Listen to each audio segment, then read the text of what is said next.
Hello and welcome to episode one of Not So Fresh Off the Boat. I am one of your hosts, Chris.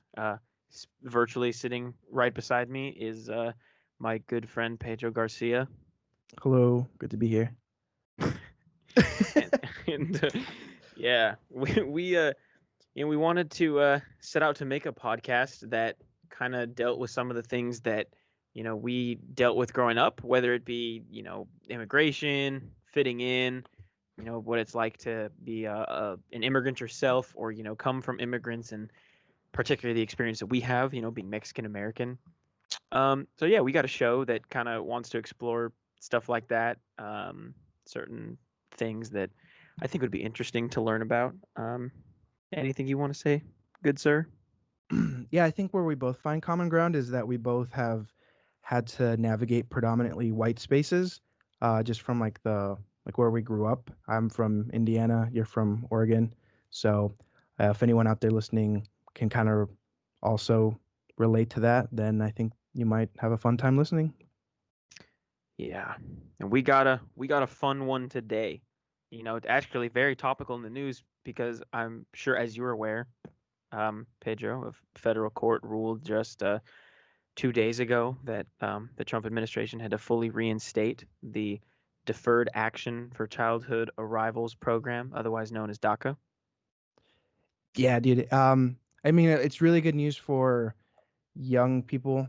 Um, for example, I was talking to someone online. I'm very active in message boards like relating to DACA, and I was talking to a younger guy who was really upset because he didn't have.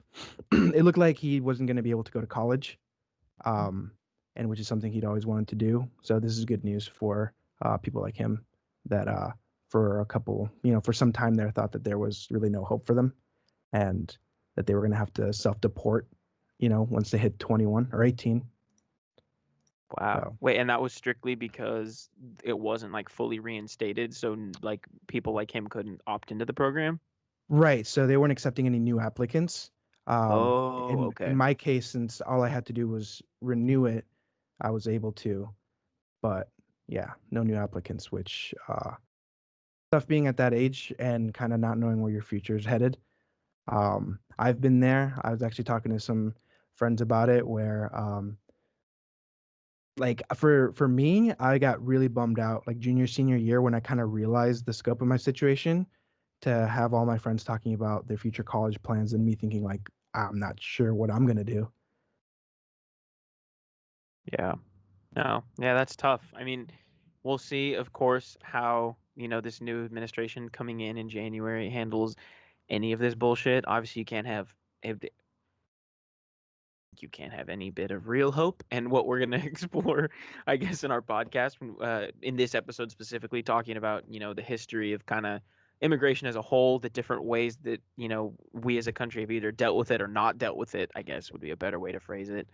Um, but yeah, we'll dive deep into DACA. I know that it can sound confusing maybe to our listeners, and even maybe listeners that are, somewhat familiar with the immigration process. It's a pretty specific program that I feel like not a lot of people know a lot about, and I think it's something that not a lot of people know a lot about, but everybody loves to have an opinion on. Because I bet if you were to go to like your random Trump rally in Georgia or in like Louisiana and ask them what their opinion was of the DACA program, I bet they'd have so much shit to say without even knowing a fucking word about how it actually works, who the Right. people are that Yeah. like I bet I they literally I bet the average Trump supporter thinks that like you're just getting fucking checks from the government like every 5 minutes just so you can like do whatever the hell you want.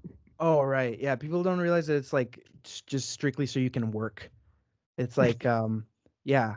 People don't get it. It's just like I'm not being I try not to be too like I try not to dwell too much on it, but basically it's the government being like, "Oh man, there's a lot of people that can't work comfortably.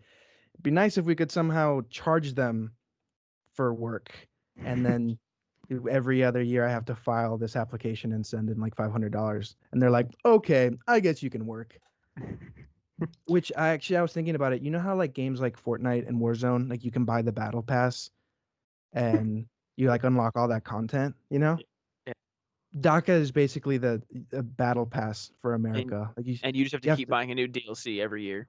yeah, every year you're just like, okay, well, I guess I'll get the battle pass since I don't want to get deported. Um, but except that everyone else gets it free, so it's like I guess I'll subscribe to the additional It's content. like it's like you're the only guy that didn't get the barcode to get it free. Yeah, and I'm like, where'd you guys get your barcode? Where'd you guys get your access code? Like I'm gonna have to pay for that shit every year. Like what the fuck? Oh, you got it because you were born here. I've been here 20 years. I don't get it. No, it's okay. Um, Yeah. Well, to open this episode, I guess since we are, this is the first episode, we're talking about immigration specifically. I thought we'd open up just briefly, just to kind of explore a little bit about, where our family's from, what a little bit of our stories are as far as coming to this country since, it's called Not So Fresh Off the Boat. Some of us are fresher than others. Um, let's so yeah, what would you like to say, I guess, about your family's journey to the lovely United States? um, I was born in Hartford, Connecticut, and if any ICE agents are watching right now, I would like my green card, please. uh, Hartford. Interesting Hartford, choice. Connecticut. Actually, so for a while, obviously I never claimed this on any legal government forms for the record, but for a while that was like the city that I would choose when people would ask me like where I was from. You You know, picked Hartford? yeah, so I because I never met anyone from Hartford, and so I was like, Sure, so no one's gonna call bullshit. no one's gonna be like, oh, I grew up in Hartford. I'm gonna check you on your knowledge of Hartford, Connecticut. No one ever did that in like the time that I used that fake city, or I guess it's real, fake to me. It's a mythical Hartford, Connecticut. It's like it's It like was some like, Game didn't of that get? Thrones Yeah, location. no one's ever been there in years. You sure you're from there, buddy? Um, I thought they closed Hartford, Connecticut down. yeah. Uh, so that's the fake truth of my life. The real truth is that I was born in Mexico City a couple years back, and that's where my family's from. And we're just city folk that decided to come to Indiana after some time. It's we weren't upper class. We were actually the opposite.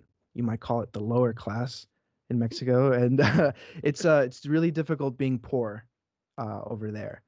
A lot like being poor over here it's a much nicer life than over there. So we came over here. My dad originally, my brother was the first. It was one of the classic. Everyone goes. It's very common for someone to think, okay, I'm going to go to the U.S., make some money, send it back, especially back then, and then just decide to stay. Um, Mhm. so that's what happened with us. They were like, my brother came here, then my dad, and they were like, well, why don't you guys come over? And I don't remember if it was like supposed to be a permanent thing, but I've been here over 20 years now. So Damn. And how old are you? I'm 26. Wow. Yeah, so been here for a minute. Uh, it's I. Damn. So your family moved well, you yourself moved to the United States at the same age that my family left California to come to Oregon. So kind of the same thing as far as difficulty, right? Oh, so you were how old? No, I'm totally joking. But oh yeah, I was 6. But a little bit Yeah, easier of a no. move. Hey, Not if not I had to, honestly, tougher. I mean, yeah, it was a lot of white people. So in my head, I was trying to do the math. You were like, I don't know why. I thought you meant like when your parents were six or something. I don't know. No, when I was 6. Yeah. But Um, why? I don't know if we've ever talked about this before, even when I met you. Why Indiana specifically? we had like It just one seems like a relative random here. place. Yeah. No, we just had like a relative here, Ooh, okay, yeah, that's always how it and works. and there's like a smallish, there's like a decent sized Spanish speaking community here. So I guess that's part of the reason why I stayed. I feel like once you like uproot your whole life though and go somewhere else, you're not just gonna be like, I guess I'll shop around for houses. Like, I guess we'll go to another state, see what it's like over there. It's like you Yeah, just throw a dart at a board and you're like, I guess we're going there, and yeah, then you just you start your make life. do. Yeah. So through the hard and the I don't know. Yeah, what about you? I was trying to pull out some like optimistic quote, but my brain just isn't wired for that. Yeah, but instead it's just we just stayed in Indiana. I just threw up.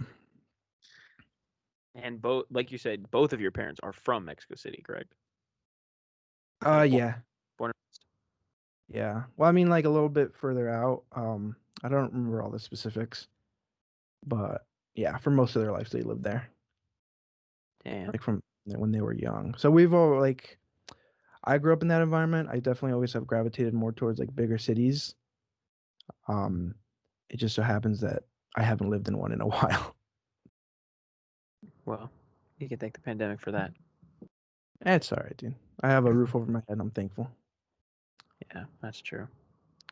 Damn. Mine actually, I guess to kind of go a little bit into where my family's from, I have, um, two separate locations in Mexico and then two totally different times, I guess. Kind of all over the map. On my dad's side, they're originally from Guanajuato in a small village near San Miguel de Allende. Um, and that side of the family, like my dad's like, oh, what is it? I think my dad's grandfather originally, or maybe his dad. They're gonna fucking kill me if they're listening to this and I'm fucking this up. Um, it was during the Bracero program that was during like, the Great Depression and then like World War II because of the need to there was a shortage of farm workers, and we'll get into the history of this racist program later. But that was the initial way. I know that my actual abuelito, my dad's father, came here when he was like 15 or 16, kind of for the same reason to send money back home, but then kind of just decided to stay. Um, but then I think yeah, so then brought um my abuelito over. But then my dad ended up being born in Mexico while they were there for like an extended period of time. Um, so my dad is a Mexican citizen, um, but then they moved back. And then my dad grew up for the most part in the Central Valley of California, so somewhat near there, a little south of the Bay Area called Hollister, agricultural town. His dad, my grandpa, worked in the fields picking vegetables and fruit for a living, like the typical life of a farm worker. Um, and then his mom, I think, for the most part, worked in canneries because there's also being a lot of agricultural stuff. There was like a lot of like food processing near there as well. Um, and then on my mom's side, there's also two separate regions there because my mom's dad is from his family's from Jalisco, and they kind of settled once they moved to the United States near like Oxnard, a little bit north of Los Angeles, but ended up really settling in the Bay Area and started their own tortilla making company. Um, and then on my mom's side, on my grandmother, they've been in the United States for like they were again something we're gonna talk about for the history section. Like um, they've been in the United States since the Mexican American War when the border completely changed and we're living in New Mexico when it was still a part of Mexico. And then when all that territory was ceded from the Mexican government to the United States, all of a sudden they became American, but they had already been living on that land when that treaty was signed. So, That's crazy. yep, I mean, I guess I've thought about it, but I never really looked into it. Like there were people living in those territories when the border, like, yeah, yeah, we're gonna we're wow, gonna we're gonna get into that, all that fun stuff about people that, I mean, completely, yeah, had their nationality, their way of life completely changed because a new government just kind of came in through a historians argue about this, but in my very minor historical opinion, was a illegitimate war to take land. um, and so yeah, they just had the border changed on them, and they became American citizens that way because it was basically like, okay, you stay here, you can keep your land, and you be an American. You didn't get all the immediate like social benefits of being like a United States citizen, or it was go back, and they were like, this is our home, so we're just gonna stay here. that is, man, that's freaking wild. Yeah, yeah. Well, I mean, yeah, because you think how much of that land was taken from the Mexican government and taken to the United States? It was California, Colorado, Utah, Arizona, Texas, um, New Mexico, all that shit. So what like around what time period was this? The Treaty of Guadalupe Hidalgo, which ended the war, was signed in 1846. It formalized like the United States annexation of a major portion of northern Mexico, which was known at that time as El Norte, and conferred citizenship to Mexicans that chose to remain in the territory, going all the way to the Pacific coast. Obviously, for anybody that's taken a history class in college or high school, this is a period of manifest destiny and thinking that the white man had to traverse the entire continent to take what was rightfully his. They had to, dude. There was no other way. Yeah, no other way. They knew that LA was popping and that San Yeah. Francisco was sick, and they're like, shit, we got to take some of that for ourselves. Yeah. Fuck, man. Yeah, I God said guess. so. Yeah. Now that we just got into that, let's should we get on this little history lesson just to set the stage for some of this immigration BS that we all deal with today? Yeah, it's time for a new segment which we call Chris's History Corner. Because I don't understand time and I don't know when things happened. I just know that they did happen, and Chris has all the facts. All right. I appreciate that. Yeah. And I'm actually, Pedro knows, hoping to become a high school history teacher at some point here coming up. So this is great practice. Everybody can just pretend that they're in high school. But this is the stuff that obviously is not being covered because you learned that America was like the fucking greatest country on Yeah, we had to do what we had to do, earth. and God was on our side. So, Pedro, you know the founding fathers, right? And all I that good stuff. heard of them. How were you aware that 1790 was the first actual like federal immigration legislation that the United States had ever passed? That's a long ass time ago. 1790. It was the Nationality Act, and it was the first law to define eligibility for citizenship by naturalization and established standards and procedures by which the immigrants from Europe could become U.S. citizens. In the early version of this act, of course, no surprise here, Congress limited the important right to free white persons who are coming to the United States. This gets a little bit more interesting in 1798 when Congress enacted deportation laws targeting persons deemed political threats to the United States in response to various like conflicts that are happening throughout Europe. In 1798, it's kind of a contentious time. A lot of like, revolutions and uprising against monarchy. Kind of the early seeding of the Enlightenment. So already starting to see like the federal government, even in 1798, being like, damn, like these people are causing kind of problems. Like we should find a way to get them the fuck out of here. Like, Yeah, if only there was someone that could enact a law to get him out. Oh wait. see, except for it just the enemy and the person that's made the scapegoat for the problems just changes. Instead of dirty Mexican, it was like, damn, dude, these fucking German people are weird, bro. These- Oh man. I don't feel right. Like I can make fun of Germans, so I'm not going to. um, and then, oh, this one was really good.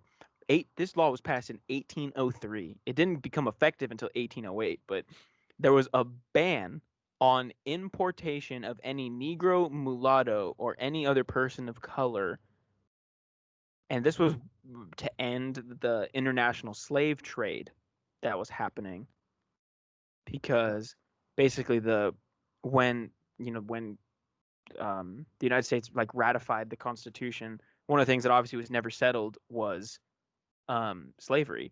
So one of the things that they said was like, okay, here's how we're gonna compromise. You guys can keep your fucking slaves, but what we're gonna do is we're gonna at least say that you can't import new ones from Africa. And that was And their. yeah, so like that'll make the northern people happy that don't want to see slavery, like the slave trade continue, and then it'll make southern plantation owners happy because they can continue to own slaves. The only thing was this was like horribly enforced. The international slave trade mostly happened then like underground. It's kind of like, it's kind of like saying like it's kind of like laws against like marijuana. Like you're not gonna fucking stop anybody from doing that. Like you're just gonna create a different like a black market or a different way for that kind of stuff to happen. And this was, and then in 1808, after that, it was a response to ban immigration by free blacks, and this was inspired by the Haitian Revolution. Now, for everybody who knows about how Haiti became a country, it was a very harsh slave colony by the French, and slaves were able to start a revolution and uprise against the French colonizers, and in a civil war won the independence of the country and kicked all the French out and said, "Get the hell out, or we're going to murder you." And Congress passed this law in 1803 as a way of like not wanting free black people to enter the United States, because they thought, okay, these free black people are going to come here and they're going to inspire rebellion, and they're going to make all of the slave people here question, their like lot in life, and they're going to inspire like rebellious acts against the government. Not good stuff. Not a good look here. This is already not a good look. Um, It's a good slogan for the early days of America. Not a good look. yeah, and like you almost got to look hard for the good stuff. Like when you read like early U.S. history, like damn, wait, what? Oh shit, fuck that's Not bad. really if you just go to like a regular like U.S. history course in any high school. That's so true. Then you're like, dude, this is the best place ever. Man, dude, we really are the greatest. What else should we which else should we manifest? And so now the next little important act I wrote down was what we just talked about, the Treaty of Guadalupe Hidalgo. For anybody that doesn't know, um, the president at the time, James Polk, I want to say, um, I think it was, I believe so, um, kind of stirred up a war that really didn't necessarily need to happen. Like the United States knew that it wanted this territory annexed, the territory that was El Norte, like anything above the Rio Grande of what we now know as the United States, but was formerly, California, Arizona, Texas, Colorado, Utah. Um, they knew that they wanted it, but they didn't necessarily know how, because it's a sovereign country. You obviously can't just be like, "Hey, yo, can we take some of that?" Like they needed to find a they needed to find a way to do it. So they kind of created like an illegitimate war where the United States like instigated acts that it knew Mexico would then retaliate. And then when Mexico retaliated, president went to Congress, and Congress, obviously the people that were pro-war went to the people to kind of get this anti-Mexican sentiment going, that we were attacked, so we have every right to declare war on Mexico. And it was kind of one of the first major like anti-war movements in the United States. You can read like even famous authors like Henry David Thoreau refused to support the war, refused to pay taxes because he didn't support the war, and many for different reasons. People either opposed the war on racial solidarity with the Mexican people because they knew that like you can find plenty of racist writings at the time, like these like dark-skinned like savages that don't know what freedom is, like need to have this land taken away so that it can be used for like good Christian purposes. And so some people opposed the war in solidarity with Mexico and Mexican people. Some people opposed the war because they knew that if the United States annexed a bunch of this territory, they were afraid that it was going to um, promote slavery to more areas. So abolitionists opposed this war because they were afraid that if we're taking up all of this land, that just gives way more opportunity for expanded slave territory and slave states that would just make the slavery process even worse. Which of course ended up happening with Texas, and Texas did become a slave state. Um, let's see, got a couple more fun ones here. The we know that Fun the fun bill facts. the building of the railroads in the late 1800s and the mid 1800s. Um, a lot of the work to build these railroads were done by Native American populations, a large Chinese immigrant population into California, and as well as Mexican Americans. Um, But then once that was done, and once all that stuff was taken care of, what they did was create the Chinese Exclusion Act, which it doesn't sound good, does it? Really, just like if you just like, if you're just picking one people and saying exclude Chinese Exclusion Act, like holy shit. Yeah. Not a good look. um, so this law was like a huge shift in immigration policy towards like restrictiveness, because all throughout like the mid to late 1800s, that's like a huge wave of immigration due to problems that are happening in Europe from, people that are coming in from Great Britain, France, Germany, Eastern Europe, Italy. So it's kind of a time prior to this was a kind of a time of a little bit of lax immigration policies, and then at some point the federal government was like, we got to find like a certain way to like stop this. So they targeted Chinese immigrants for restriction, and they were the first group to be identified by race and class for severely limited legal entry and ineligibility for citizenship, kind of like scapegoated to be the type of people. And it also um, building on that law, the legislation expanded the ranks of excludable aliens to include other undesirable persons and attributes such as convicts, lunatics, and those likely to become a public charge. So, if you're gonna need help, you can't fucking come in here. Let's see. What else do we got here? Um, Good stuff. And then after that, huge wave of like quotas that are sent, that this Immigration Act kind of inspires like a pretty large desire to limit immigration from undesirable places. So I think, you can guess just with common sense, like which countries were allowed the highest quotas of like the desirable immigrant populations, like Great Britain, France, Germany. These are the people that had the numbers allowed, were from Latin America, Asia, Eastern, Southern Europe, Africa, obviously are the people that had the lowest numbers that they wanted to be imported. There's also the prime like scientific racist like moment in the United States of like belief in like eugenics and like social Darwinism of like what type of people are like considered the most like fit for success and like society and democracy. So um and then like following that there's a, and I didn't even know about this one, the Mexican Repatriation Act of 1929. So during the beginning of the Great Depression, the Border Patrol launched several campaigns to detain Mexicans, including many U.S. born citizens. They obviously just had brown skin and looked Mexican, and expel them across the border. And so there's a decent chunk of American citizens that ended up being deported to Mexico and then were just lived their lives in Mexico and raised their families in Mexico because they were deported during this time period. Um, Kind of, you know, Wait, so how does that work? How does they just took whoever and then just like yeah. just go booted them? So certain like campaigns, like yeah, like looking for obviously like in like a typical like stereotyping way, right? Like you pick a neighborhood that as like a predominant population of maybe foreign born people, and instead of actually like doing your homework to look at who's foreign born and who's not, you kind of just wrangle everybody up and just fucking boot them across the border. Um, which is really messed up, but of course, it happens during the Great Depression, and this kind of shows that anti-immigrant sentiment in times of economic hardship isn't really a new thing. People are always going to, during a economic downturn, find people to exclude and make it so that they're the ones causing the problems.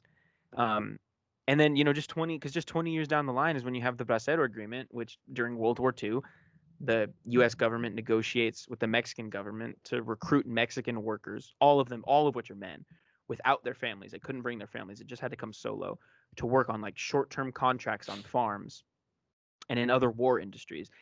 And after the war, continued in agriculture until 1964. So that's like, that's how my dad's family ends up coming here. Um, Only during the Eisenhower administration in the 50s, the United States does what it calls Operation Wetback.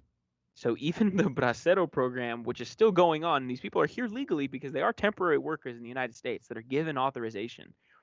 The immigration Breu, that was what ICE was known as at the time because ICE wasn't invented yet. What was They it led called? roundups. The immigration Breu, that was it. Okay. Um, yeah, and they led roundup of immigration of Mexican nationals. They claim to have deported 1 million Mexicans during this time period. This was from 1953 to 1954. So just in 1 year, 1 million people that were technically here under actual like legal work programs were just deported. That is terrifying. This is what year is 1953. this? 1953. 1953, dude. Not that long ago. Yeah, this is not that like our my grandparents were, yeah, they were like very little children, but they were alive during this time period. This is the shit I'm talking about. When people are like, when I get worried, like when I get actually worried about like being sent back, and then people tell me to like, I don't know, like I've expressed these emotions to people who are not Mexican, and they give me responses like, "There's no way they're gonna deport all those people. Like you have nothing to worry about." And then you hear stuff like this. This country has done that. You Yeah. guys have done that. Well, So because and it's because what and that's one, yeah, to those people that tell you that, and to anybody listening that maybe doesn't understand the immigration process, like these laws might be on the books, but at the end of the day, we've all seen the videos of fucking people that are legitimate United States citizens. They just happen to be maybe phenotypically Latino looking, being rounded up by ICE at random raids, just being taken off the street. Like no law that is on the books, no person that is like in charge of, maybe the presidency, even if you agree with them, is gonna could potentially stop something like this from happening because these programs and these offices like ICE and the the job that they have to do ultimately is to find criminality in the immigrant system and then do stuff like this, where even people that are technically here on a proper work visa are randomly deported because there happen to be too many of them. And that's one of the things that I think should be talked about more because, and I don't mean, obviously this podcast is supposed to be specifically about this stuff, but it's like it's definitely interrelated where Latin America as a as a geographic region from a political perspective has had nothing but complete interference by the United States with its political process, because of financial reasons. So a lot of the economic hardship, the political upheaval, the political instability in Latin America and in South America can largely be attributed to stuff that the United States has done. But at the same time, so it's like, okay, if your country is the reason why there's political instability in my home country because we democratically elected this person, and then the United States sent and supported like fascist death squad soldiers to stage a military coup against democratically elected people, and I feel unsafe and I want to immigrate to get to a country that know I have an opportunity at. The country that is the reason why there's instability in my own country is not going to let me in and is going to call me, dirty, violent, illegal, or whatever. Whenever, like, I don't know. I think when, like, I try to explain to people that are like really obtuse about it, and I don't know, maybe you've had this same scenario that like I don't think anybody wants to leave their home. no, I mean, I've never had that conversation because, like, as far as anyone's concerned, I'm from Hartford, Connecticut. But you have a point. Like, people don't do it. They're like, oh, let's. I need a change of pace. Uh, Let me do like one of the toughest things that can be done and go to an entirely new place where I don't know anyone. Take my whole family, risk it. There's just a lot of unknowns involved, and if you like think about like how difficult it is to do something as a family that's like normal, like just moving to a new house as like a lower income person, like doing that is already tough enough. Imagine doing that blind, like you're flying blind into like Yeah, a completely unknown territory. yeah. um You know nobody, and it's not. Yeah, like it's so hard to for some people to understand that like you wouldn't make these decisions unless you knew you had to for your survival. And a lot of the people that are very against immigration, um, I think from undesirable whatever cut they believe in countries that are people that might come here and be unable to assimilate or whatever their actual fear is, becoming a public charge, whatever their fear is. I would like to see those same people in these type of scenarios like you're talking about where you have to make these really hard decisions because you need a way to provide food for your family and give them a better life, and that's not able to be done where you're currently living, so you look for the next best thing. But obviously you can't get people to empathize with that if they've just had the privilege of them just being physically born here. Like that is it. That's the only thing that distinguishes them from so many other people, is just the privilege that they came on this geographic land. Oh, dude. I guess if anyone's listening that doesn't empathize, and you've made it this far, which is interesting, yeah, just think about what your think about what situation you would have to be in to take you and your entire family to Switzerland. Like, say you had to go to Switzerland next month for good. You don't speak the language. I'm sure you don't know much about it. So just think about that for a second. Or you just know what you see on TV, like most people with the United States. Oh, yeah, dude. I have family in Mexico. Like, I have an aunt who, saw something on the news about like Chicago and asked if we were safe. Like it looks that bad to, from an outsider's perspective. That is the one thing from I've met a few people that aren't from the United States that either like live here now, and these are not like immigrants like in like the traditional sense of like my family or like the people that come that are like undocumented, but these are they're just like regular people that are like, oh, I'm from Europe, but I just wanted to live in New York or live in this other place, and I got a work visa. People like that, even people like that, their view is always that the United States is like not as big. I guess it doesn't feel as big to the outside world as it is when you get here. So like, yeah, it's like, oh, New York, Chicago, Los Angeles, these are all like roughly like right around each Yeah, other. I'll just They're take the train. I'll see. LA, yeah. The United States is just LA and New York. That's really everything. They don't realize that like you could be stuck in Wyoming in the middle of nowhere too, Oof. being If really far anyone's away. listening, if anyone's listening from Wyoming, I'm sorry. I'm so It's sorry. it's beautiful. I really want to go to Yellowstone. I was, I, You better I ask if that's in Wyoming. is nope. I wasn't. I know where things. Here's another thing about Chris. He knows where things are. I just know that they exist. Dude, it's because this shit never leaves. It's my brain. It's because in my AP US history class junior year of high school, we had to do a test of every state and every country in the world. We had to identify the capital of that country and the name of the country. The whole test was just a giant map that we had to fill out with every fucking country in the world. That is so intense. I know. Is that AP? Yeah, AP US history. Uh, we just did a paper mache volcano. In US history? Yeah, so not a great school I went to. You're like, oh, I was learning what the nucleus of the cell was.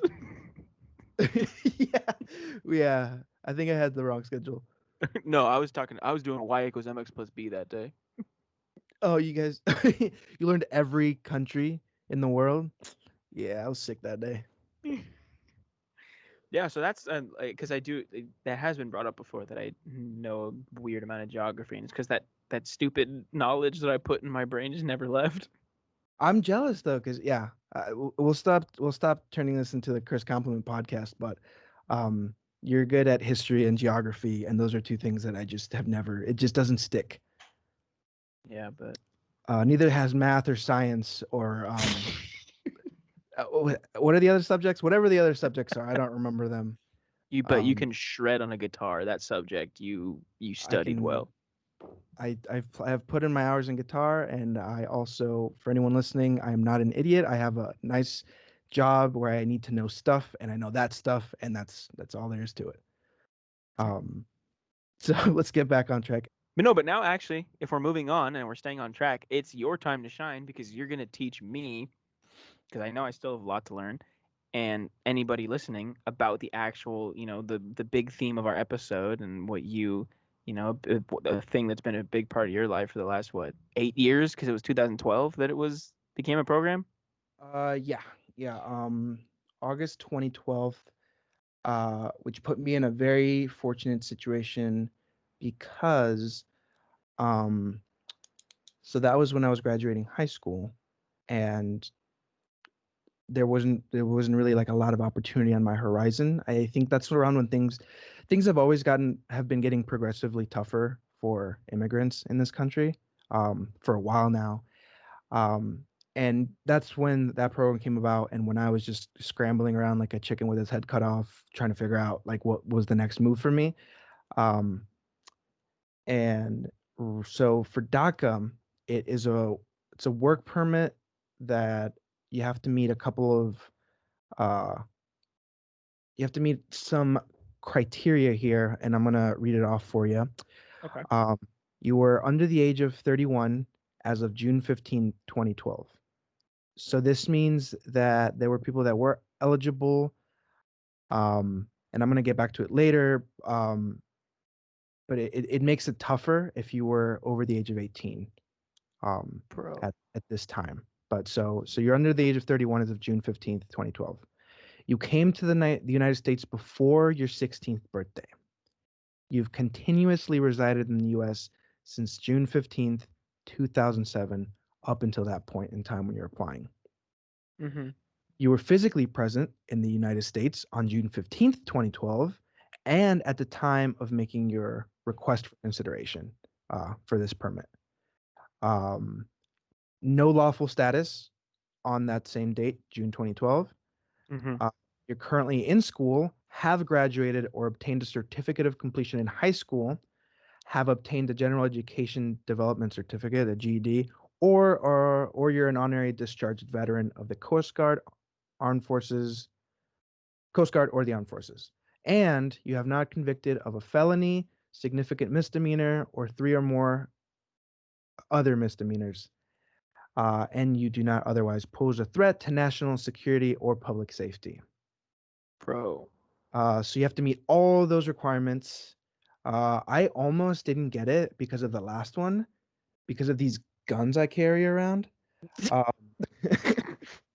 that was tough. That was tough explaining that to ICE. Oh my Uh, god. don't say anything about your group. So, so if you're an idiot like me, you can still get it as long as you have a Wait, if you're in school. Pedro, So this is a fucked up observation and joke, but bro, if my birthday was June 16th and I was 30 years old, imagine being like, they never said I'd make it to 30 years of life, but here I am. Happy 31st to me. And then you realize you have to self what declare. are these random ass arbit dude? Fucking hell, man. Yes. June.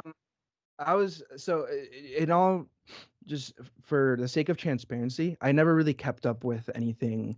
Like I was definitely at this time, like I don't know, I became kind of like a jaded teenager where I was like, it's like life sucks, so I'm just gonna do what I want to do and like forget the world. Like so, I spent a lot of time. I was like, I only care about hanging out with my friends and like playing music. So I kind of had just like my head in the sand, basically. Like looking back, it was probably like a coping mechanism. Hmm. uh, so, but from what I do remember, this was kind of like just a band-aid on the whole immigration issue. They were just trying to appease, kind of like you were saying, about I mean, obviously these two situations aren't comparable, Yeah. uh aside from this very little thing that I noticed, but when you're talking about the what was it? The ban on importation, when you're talking about that, how they were like, okay, well, I guess we'll just ban this to appease other people, but like, like they were trying to appease both sides, and this is kind of what it was, where it was like, okay, for all the kids that it's not really their fault, I guess we'll throw them a bone. And then they came up with this like set of rules, and they're like, if you meet these demands, like someone rolling a parchment, like a scroll, like I doth decree that if you meet these Yeah. demands, you may fight for your kingdom, and basically, yeah, you have to meet all these, then you can work. It's a 2-year permit, or it was, and now is again. But the most recent time that I applied, it had been reduced to 1 year. Um, Thanks, Trump.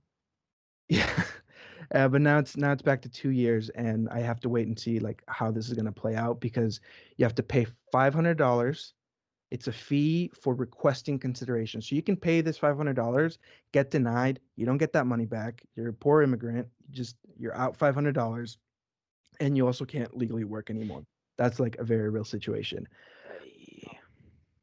It includes in that $500 a non-waivable biometrics fee. So what happens is like you submit your paperwork. In this paperwork, you have to like when you're initially applying, you have to include a current photo of yourself, like a passport photo, list every address you've ever lived at, prove that you have been in the U.S. continuously, whether it's like school transcripts or like just things that prove that you have been here that time. Um, and then once you get approved, you have to get your biometrics taken, which is photos and fingerprints taken. Mhm. Um, but the thing is, they can say, "Oh, this year you don't need to get your fingerprints taken," and they'll keep that part of the fee. So it's like technically it's $495, non-refundable. They can choose to deny you. They can choose to not get your fingerprints taken, and they keep the money regardless. Holy shit. For some people for a lot of people that live paycheck to paycheck, that $500 can be like it can be a considerable sum. Like that can weigh over you if That could be rent. that is rent. that I mean, you're right. You're saying like that could be used for rent. Yeah, that could be Yeah. another. Yeah, and some people that live check to check, that like when that at the first of the month they send that entire first check that they earned to pay their rent. Now they got to find some way to save up so that they can pay this fee so that they can continue legally working paycheck to paycheck. Um, so yeah, it's just another. And then so most recently, um, or actually in 2016, I believe it was, there was a period of time where they stopped accepting renewals. So, and what, as of March 2020, there's over 700,000 active DACA recipients in the U.S. Um, I'm sure the number was like similar in 2016, if, like just probably a little lower. Um, there were probably like over 600,000 people freaking out about their future in the U.S. at that point in time. Oh Um, shit. and I was like halfway through college at that point, and I remember I was taking a gap year because it was just so hard to get through it. And then when that whole thing happened, I was like, I guess I can't rest anymore. I guess playtime's over. Got to go back to my 3 jobs and pay for college. So yeah, it's tough. It's tough. And another thing people don't realize, it's like, um, so people have that mentality where they're like, oh, why don't you guys do it the right way? But if you qualify for DACA, I think number 5 was had no lawful status as of June 2012. Uh, Mhm. DACA also doesn't provide a pathway to citizenship. So it's not like after, you know, 10 years of continuously meeting these demands, one of them being not a convicted felon, aka you're like following the law, you're a law abiding, tax paying member of society. Not even after 10 years, which is uh, next 2022 will be like my 10th year receiving DACA. Um, but right, so there's no pathway. So people think like, oh, they're so lazy. Why don't they do it the right way? Well, when you're in a situation similar to like mine and hundreds of thousands of other people in similar situations, there's just like no way to do it. Yeah. Um, Wait, which so do you have a cap for how long you can use it? no, so it's another thing. It's like indefinite. So it's like, So you live in like legal limbo yeah, yeah, yeah, yeah, yeah, yeah. That's a good way to put it. because it's like depending on who becomes like president, obviously Trump wasn't able to use his powers to fucking end it, but um, if if they really had made a solid effort of going about it, your entire livelihood is basically at the liberty of what these geriatric freaks on Capitol Hill like think it should happen to your life. Honestly, yeah. Like to some person up there in charge, it's like they don't. Yeah, it's just like a signature away, or like drafting some document up away from like ruining my life. But to them, it's like, oh yeah, they'll figure it out, and it's just like numbers to them. Uh, because because if you lose that status, you basically then go back to just being what another undocumented and in their eyes illegal immigrant. So there would be no. So the only pathway for you to get citizenship would be if you like actually went back to Mexico and then reapplied the very long way, right? yeah, and but that also brings me to my next point, and let me look up the exact time frame here. Uh,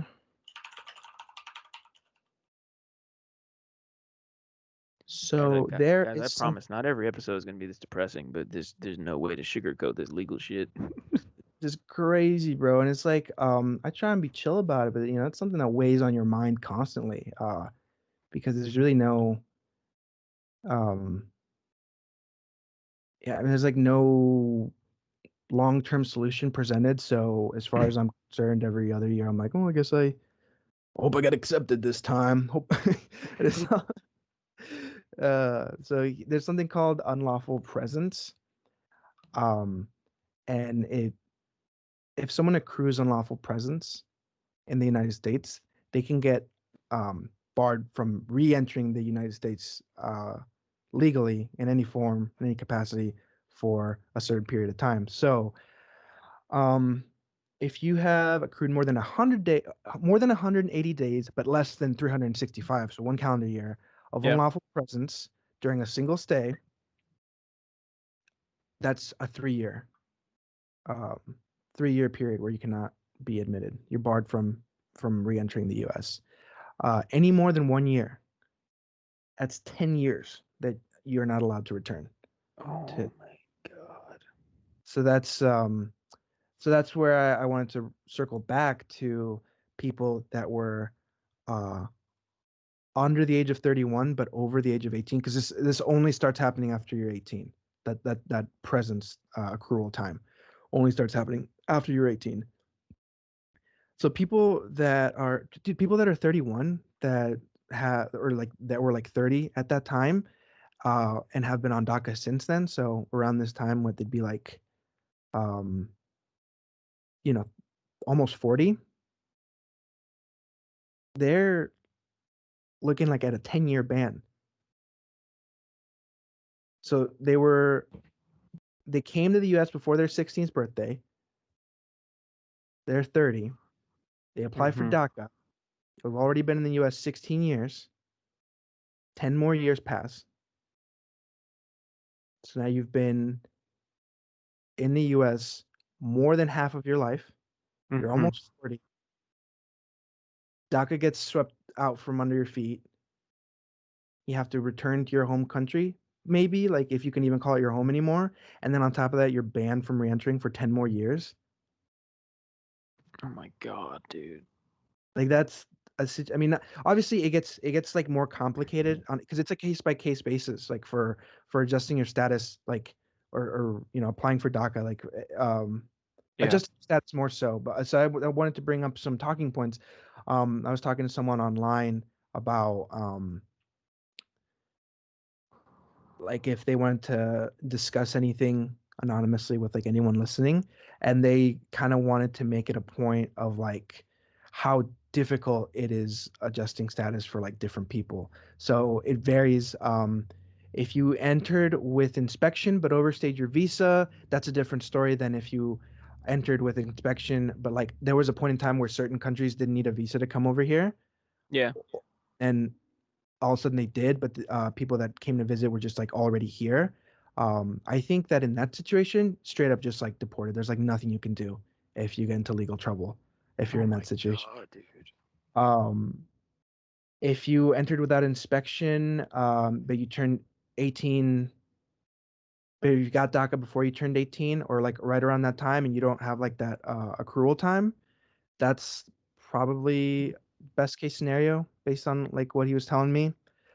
Um, but yeah, dude, like the time to get your application reviewed for adjusting your status can vary so long depending on who's petitioning for you. So like I think spouse takes priority and then it's like parents and then siblings.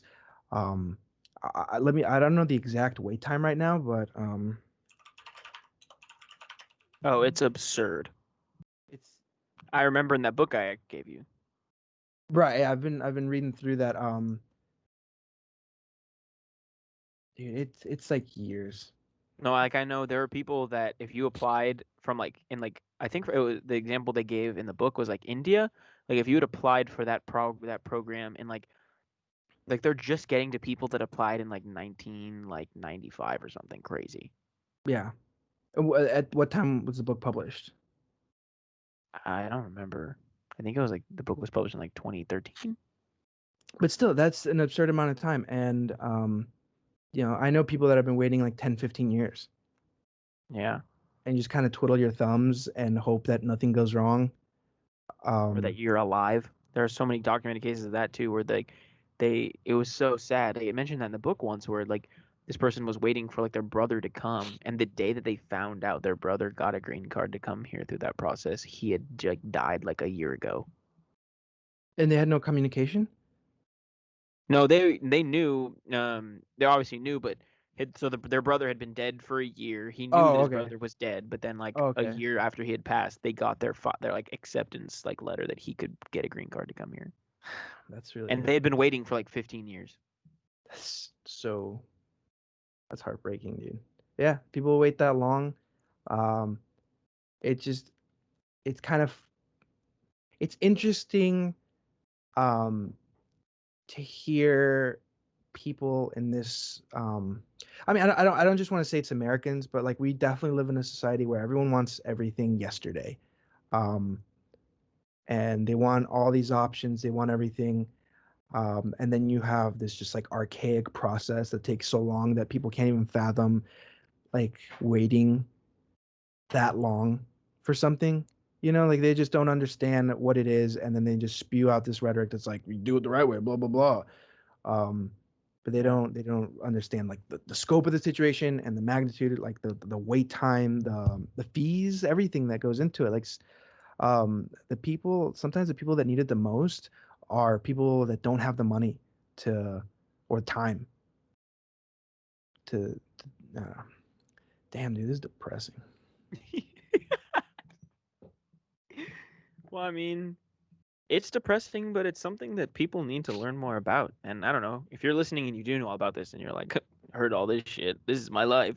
But if you are listening and you're like, oh, I didn't know about that, like I don't know, good for you because I mean, like you should learn more about, and that's why I guess people, like me or people, like you, Pedro, with everything you're dealing with this BS is like, it's why I think it's harder to have faith that when, you hear on a debate night when it's an election year of like how we're going to finally pass comprehensive like immigration reform. Like it's just another night for you to roll your eyes and be like, yeah, been there, like done that. I've heard that plenty of times. Like, Oh yeah, I was actually in a chat room during the debates with people of like a similar situation to mine, and it was 50-50, I'd say, of like optimists who were so stoked. They're like, yeah, I think the direct quote from Biden that night was, I think it was like within 90 days of him being in office, he's gonna figure out this immigration thing. um I can look up that quote directly because I remember I ran it back, played it again, and then typed it out word for word to send to someone. And then, I was definitely leaning more towards like I just the rolling my eyes thing. But there was a couple people who were like so excited to hear that, and they were. I'm not gonna get my hopes up, and I also want to make a quick buck. So I was like trying to bet people. I was trying to see if someone would take my bet.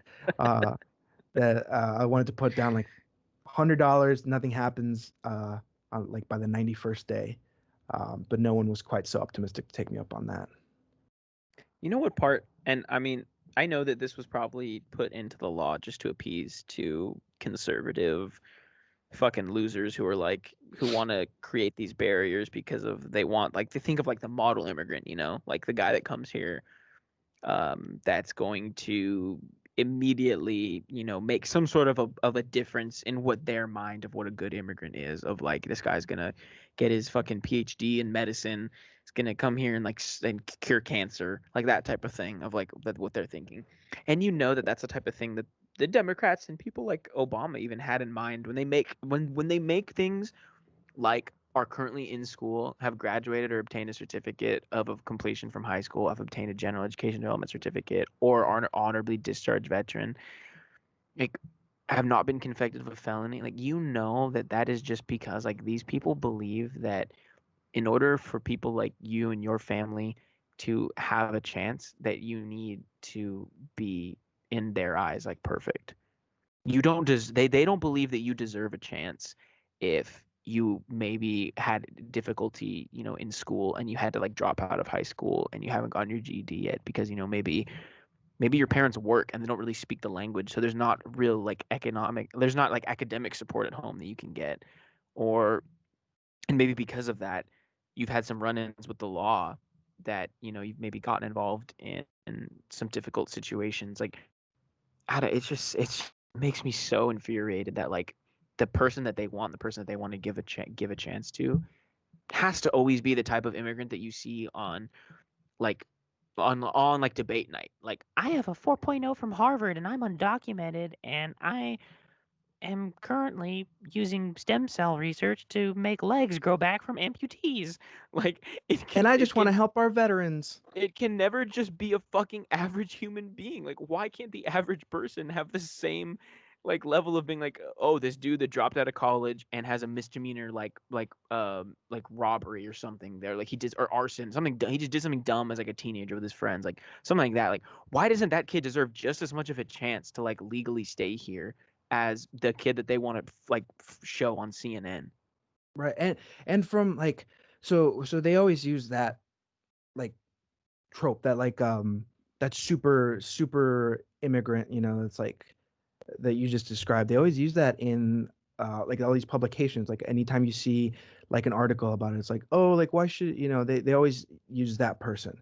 And how does it like being that kid with that, who had that reckless teenage behavior, like how are they going to feel reading that, like how's that going to impact their self-esteem or their self-worth when they're like, oh, like that's who you think is the only person that should be allowed to have these like basic rights, like the right to work. Like I can't hold down a job because I don't have a 4.0. I don't know. Yeah. Um, and I say this person, but also like, a guy like me, like, I wasn't an exceptional student. I wasn't bad. I've always was just like be average, at everything. But, to me, that's how like it feels like seeing that. I don't know. S- Can you hear that? A little It's bit. opportunity knocking. It's actually just my dad hitting something. You hear that? That's a pathway to citizenship. You hear that? It's ice. La policía. I'm not home. I'm not home, dude. If Ice knocked on my door, I would just simply tell him I'm not home. That is the solution. That's actually a terrifying thing to think about. Like the 2011 meme: keep calm and don't answer the door. Keep calm and don't get deported.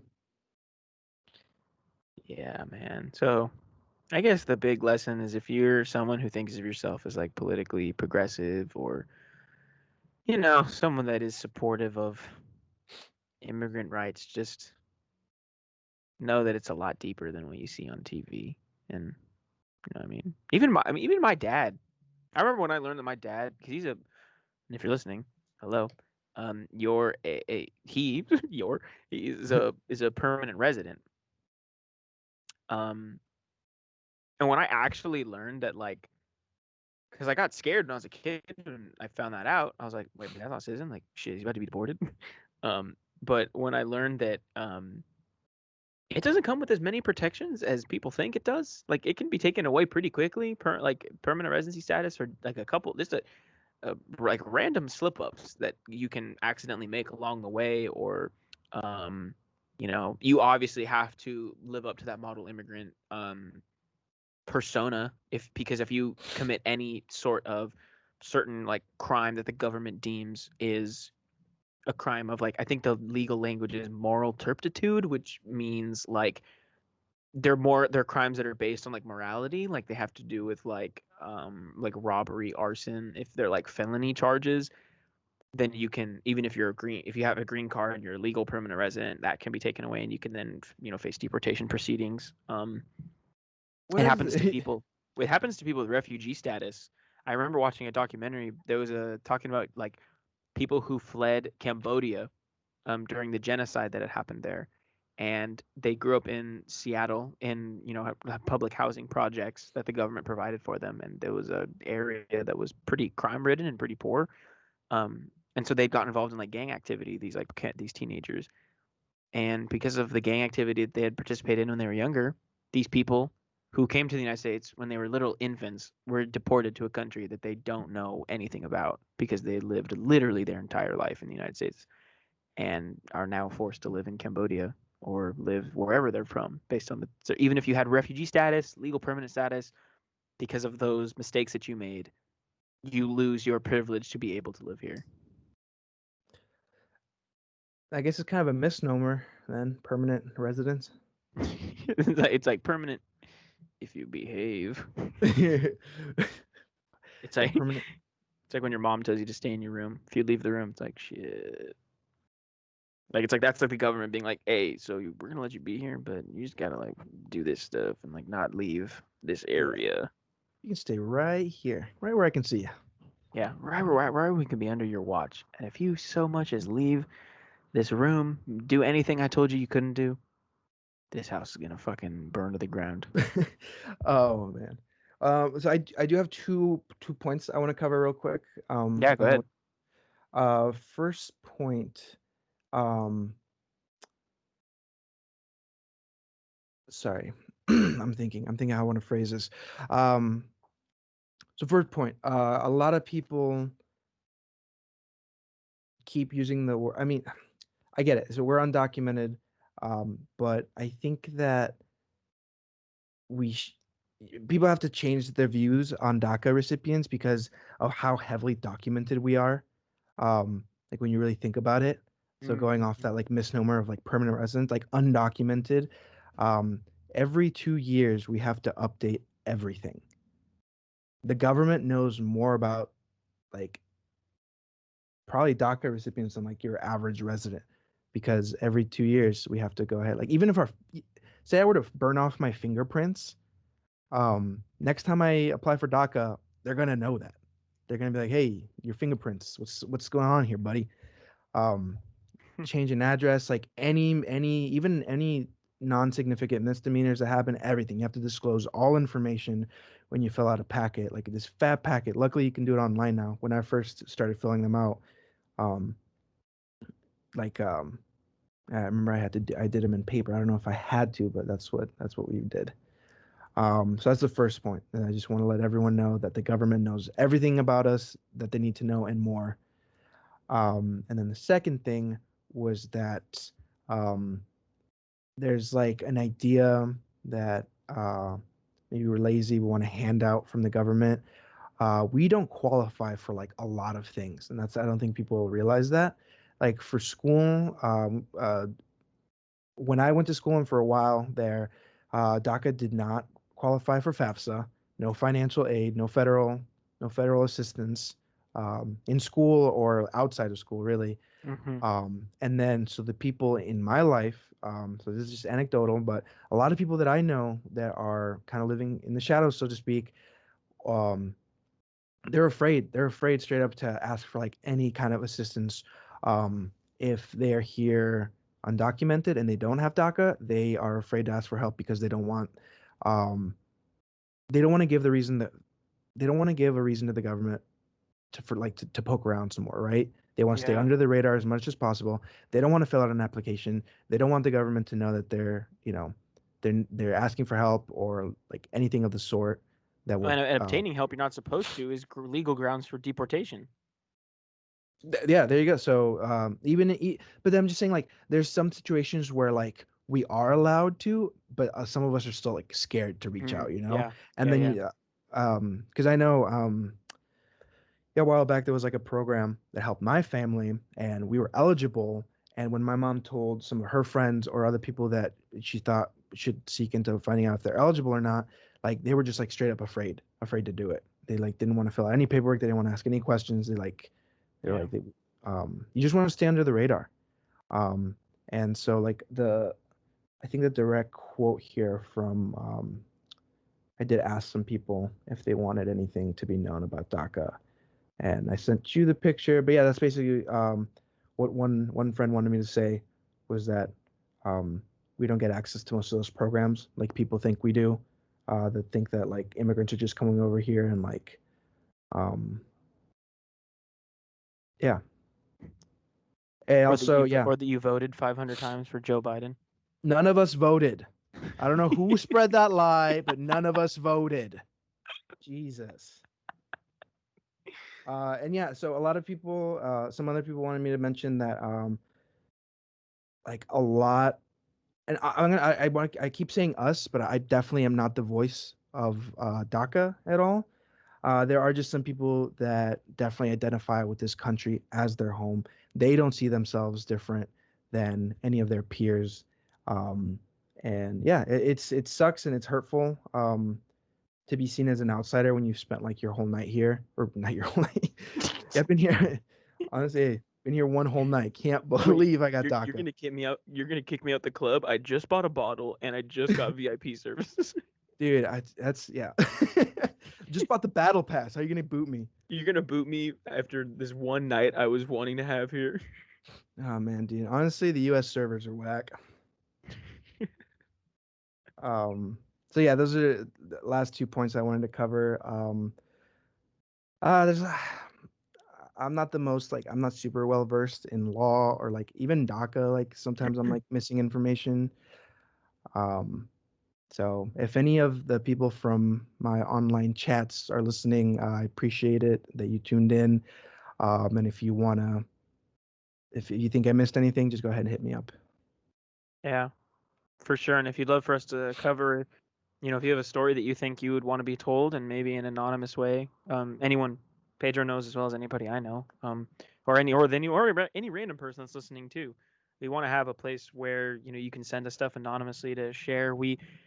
I think the whole point of this podcast is to make the immigrant experience a lot more transparent than it is, and in a lot less patronizing way than we might see on television, whether it be political news or like literal sitcoms, whatever it is. And we want to portray it as accurately as possible, share what we've gone through, as well as provide an outlet if anybody else wants to share as well, and anybody you And know. for anyone listening, like you don't have to have like this exceptional story to share. Every story is unique and every story matters, and you don't have to have a 4.0 at Harvard to need to be heard, to have a platform to be heard. So I just want to extend that out there. Yeah, you don't need to be the That was gonna be mean. You don't need to be the nerd immigrant, okay? You can be a little bit of a bad boy. I've been known I've been called the bad boy of DACA, okay? So I'm that guy. I'm that guy. I'm that When guy. in the DACA chat boards. Yeah, dude, you know me. I've hacked. Let's just put it that way. I'm the cool guy. Yeah, I had You're a beer cool. before I was 21. What's up? I did not. If ICE is listening, I did never do that.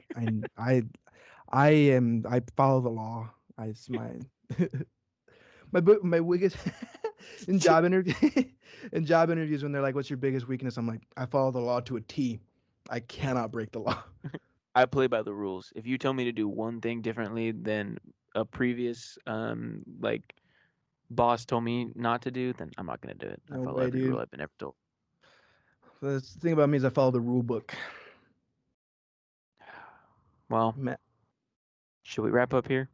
Yeah. So, yeah, thanks. I feel like that was a wrap up before this sentence was such a great wrap up, and then we talked. We kept talking.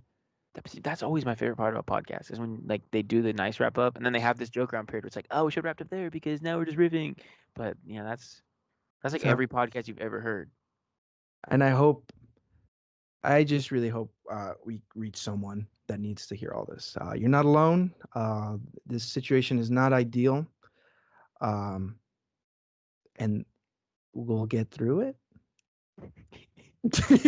Key word is the question mark at the end because as we've just discussed, whether it be immigration history or the situation specifically of DACA, you have to just be on your toes. You have to be. I just want to. Can we go back? I just need to. It blows my mind that we deported a million legally present Mexicans in what year was that?